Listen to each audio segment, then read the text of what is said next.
بسم اللہ الرحمن الرحیم۔ شروع کرتا ہوں اللہ کے نام کے ساتھ جو بڑا مہربان اور نہایت کرم والا ہے۔ شیطان کی پیدائش کا واقعہ۔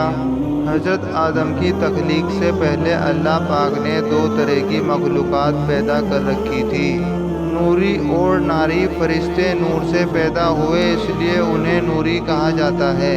فرشتے شادی نہیں کرتے، نہ ہی ان کی نسل بڑھتی ہے، جبکہ ناری وہ مخلوقات تھی جسے اللہ پاک نے آگ سے پیدا کیا، جنہیں ہم جن کے نام سے جانتے ہیں۔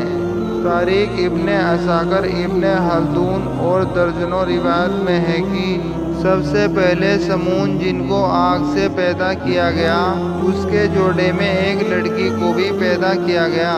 سمون نے اس لڑکی سے شادی کی، ان کی نسل میں بڑی تیزی سے اضافہ ہوا اور دیکھتے ہی دیکھتے ان کی نسل پوری زمین پر پھیل گئی۔ یہ یاد رہے کہ نوری مخلوق آسمانوں میں رہتی تھی اور ناری مخلوقات کا بسیرا زمین تھی۔ جب اللہ نے جنوں کو پیدا کیا تو شروع میں یہ بھی فرشتوں کی طرح اللہ کے تابع دار رہے اور اللہ کی عبادت کرتے رہے۔ پھر وقت کے ساتھ ساتھ ان میں سرکشی غالب آنے لگی۔ اسی وجہ سے یہ مخلوقات اللہ کی نافرمان مخلوقات بن گئی، جن میں سے ایک جلیبہ نامی جن تھا۔ جلیبہ کی شادی تبلیس سے ہوئی۔ یہ دونوں بہت ہی طاقتور اور جسامت میں کافی بڑے تھے۔ جلیبہ کی شکل ببر شیر سے ملتی تھی اور اس کی بیوی کی شکل بھیڑیے جیسی تھی۔ ان میاں بیوی سے بڑے بڑے جن خوفزدہ رہتے۔ جلیبہ اور تبلیس کو ایک لڑکا پیدا ہوا جس کا نام انہوں نے اجاجیل رکھا۔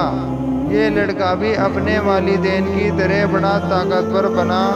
حضرت آدم علیہ السلام کی تخلیق سے 50,000 سال پہلے زمین پر جنوں کا عروج تھا۔ انہوں نے ہر طرف تباہی مچانا شروع کر دی تو اللہ پاک نے اپنے فرشتوں کو حکم دیا کہ جاؤ زمین پر اور ناری مخلوقات کو میرا حکم دو، اگر وہ نہ مانے تو ان سے جنگ کرنا۔ فرشتوں نے جناتوں کو اللہ کا حکم سنایا کہ تم زمین پر فتنہ فساد نہ پھیلاؤ، تو ناری مخلوقات نے فرشتوں کی بات ماننے سے انکار کر دیا۔ فرشتوں نے اللہ کے حکم کی تعمیل کی۔ اس طرح نوری اور ناری مخلوقات کے درمیان بہت بڑی جنگ ہوئی۔ اس جنگ میں فرشتوں نے بڑے بڑے جناتوں کو ہلاک کر دیا، جس میں اجاجیل کے والدین جلیبہ اور تبلیس بھی ہلاک ہوئے۔ جو جنات بچ گئے ان کو قید کیا گیا۔ ان قیدیوں میں اجاجیل بھی موجود تھا۔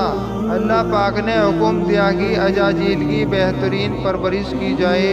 فرشتوں نے اجاجیل کی بہترین پرورش کی، اس کو عبادت کرنے کے بہترین طریقوں سے ہمکنار کیا، جس وجہ سے اجاجیل فرشتوں کا بہت بڑا عالمن بن گیا۔ اس کے پاس بے شمار علم آ گیا، وہ ہر وقت اللہ کی عبادت میں مشغول رہتا۔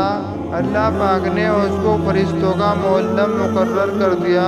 اجاجیل فرشتوں کو بڑی بڑی دیر تک خطاب کیا کرتا۔ اجاجیل 40,000 سال تک جنت کا خزانچی رہا، 80 سال تک فرشتوں کے ساتھ رہا اور 20 سال تک وہ فرشتوں کو تعلیم اور تربیت دیتا رہا۔ اجاجیل کا مقام اللہ کی بارگاہ میں بہت بلند ہو گیا۔ حضرت جبریل، میکائیل، اسرافیل علیہ السلام اور اسرائیل بھی اس کے شاگردوں میں سے تھے۔ اللہ پاک ہر چیز پر قادر ہے، اس کو ہر چیز کے بارے میں علم ہوتا ہے۔ وہ سب جانتا ہے کہ کون سا بندہ کیا کرنے والا ہے، کیا بنے گا۔ اللہ کو علم تھا کہ ایک دن اجاجیل میرا نافرمان بندہ بنے گا۔ چنانچہ ایک دن اجاجیل کا گزر لوح محفوظ کے قریب سے ہوا۔ اس نے وہاں یہ لکھا ہوا دیکھا کہ میں شیطان مردود سے پناہ مانگتا ہوں۔ اس تحریر کو پڑھنے کے بعد اجاجیل 2 سال تک رو رو کر اللہ سے مغفرت کی دعا مانگتا رہا۔ ایک دن اجاجیل اللہ کی بارگاہ میں حاضر ہو کر کہنے لگا، اے اللہ پاک، یہ شیطان مردود کون ہے جس سے پناہ مانگی جا رہی ہے؟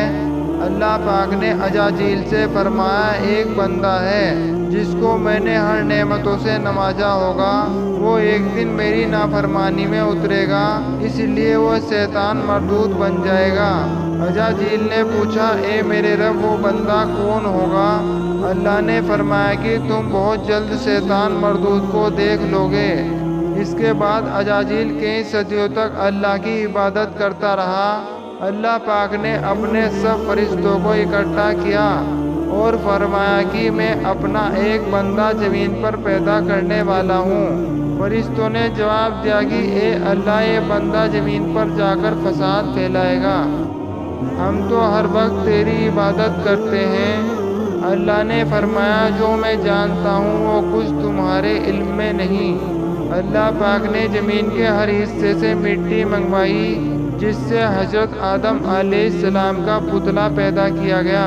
تو اللہ پاک نے حضرت آدم علیہ السلام کے پتلے کو 40,000 سال تک ویسے ہی رکھا، اس میں جان نہیں ڈالی۔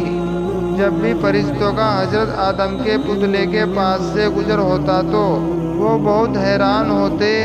جب عزازیل حضرت آدم کے پتلے سے گزرتا تو حضرت آدم علیہ السلام کے پتلے کو نفرت اور تکبر سے دیکھتا۔ وہ حضرت آدم کے پتلے سے گزرتے ہوئے انہیں طرح طرح کی اذیتیں دیتا۔ عزازیل سمجھتا تھا کہ یہاں بس میں ہی اللہ کا خلیفہ ہوں۔ ایک دن اللہ پاک نے حضرت آدم علیہ السلام کے پتلے میں جان ڈالی اور سب فرشتوں کو بلایا، حکم دیا کہ تم حضرت آدم کو سجدہ کرو۔ سب نے حضرت آدم کو سجدہ کیا۔ عزازیل نے سجدہ کرنے سے انکار کر دیا۔ عزازیل کہنے لگا، میں آگ سے بنا ہوں اور حضرت آدم آگ سے نہیں بنائے گئے، میں تو اس بندے سے افضل ہوں، میں اس کو سجدہ کیسے کر سکتا ہوں؟ یہ بات سنتے ہی اللہ پاک نے عزازیل سے فرمایا، نکل جا یہاں سے، تو ہی شیطان مردود ہے۔ اللہ کا حکم سن کر عزازیل کو یقین ہو گیا کہ میں ہی شیطان ہوں۔ جب عزازیل شیطان مردود ہوا تو اس نے اللہ سے قیامت تک زندہ رہنے کی مہلت مانگی۔ اللہ پاک نے اس کو قیامت کے دن تک زندہ رہنے کی مہلت دے دی۔ شیطان مردود نے کہا، اے اللہ، میں تیرے بندوں کو ہر طرح سے تیرے حکم کی نافرمانی کی طرف سے لے جاؤں گا۔ بہت تعداد میں تیرے نیک بندے میری بات مان کر تیری نافرمانی میں اتریں گے اور گناہوں کی طرف مائل ہوں گے۔ تو اللہ پاک نے شیطان مردود سے فرمایا، تو میرے بندوں کو بھٹکائے گا، میری رحمت بہت وسیع ہے، میں ان کو معاف کروں گا۔ اس طرح عزازیل اللہ کی نافرمانی کر کے ابلیس شیطان مردود ہوا۔ اللہ پاک نے شیطان مردود کے گلے میں لعنت کا طوق قیامت تک ڈال دیا۔ اس طرح شیطان مردود اللہ کی رحمت سے دور ہو گیا۔ روایت میں آتا ہے کہ جب قیامت کے نزدیک دوسرا سر پھونکا جائے گا تو اس وقت اللہ تعالیٰ شیطان کو بھی موت کا مزہ چکھائے گا، جس کے بعد شیطان مردود کو ہمیشہ کے لیے جہنم کی آگ میں داخل کر دیا جائے گا۔ اللہ پاک مجھے اور آپ کو شیطان کی تمام چالوں سے محفوظ فرمائے، آمین۔ ویڈیو اچھا لگا ہو تو لائک، شیئر اور سبسکرائب کرنا نہ بھولیں۔